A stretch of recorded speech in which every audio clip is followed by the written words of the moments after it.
Lilith, deuxième partie. Avant Ève, avant la pomme, avant le serpent, il y avait elle, la véritable première femme d'Adam. Et voici son histoire. Les anciens récits disent que Dieu la façonna de la même poussière qu'Adam.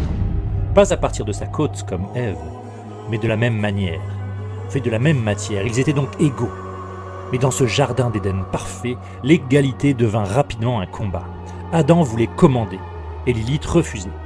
Pourquoi devrait-elle être sous lui, sous son autorité, alors qu'ils étaient nés égaux? La tension monta et Dieu fut invoqué pour arbitrer. Mais Lilith ne céda pas. Alors, dans un acte de rébellion unique, elle prononça le nom de Dieu, un pouvoir interdit même aux anges. Elle s'éleva contre lui et contre Adam et s'enfuit. Elle traversa les plaines et s'installa près de la mer Rouge, aux confins du monde, là où erraient les puissances sauvages.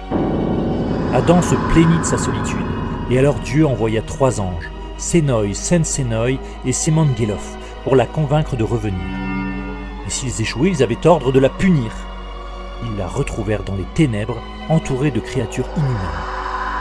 Reviens, Lilith, ô mère. Mais Lilith refusa. Elle ne retournerait jamais dans un Éden où elle n'avait que 2 choix, la soumission à Adam ou la mort. Alors la sentence tomba.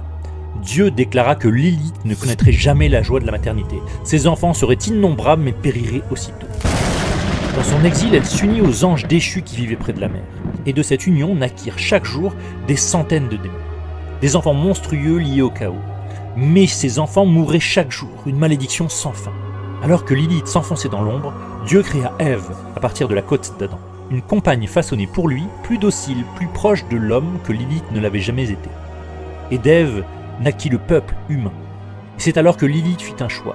Si elle ne pouvait avoir une descendance bénie, elle frapperait celle d'Ève. Elle devint l'esprit des berceaux brisés, la tentatrice des hommes dans leurs rêves, la douleur incarnée d'une révolte sans retour. Les anciens disent qu'on grava alors le nom des 3 anges sur des amulettes pour protéger les enfants et les mères. Et que dans chaque cauchemar, chaque cri nocturne, il fallait craindre le souffle de Lilith. Ainsi naquit la légende, la femme qui refusa d'être dominée. Exilée, maudite, mais libre. Et ce n'est que le commencement.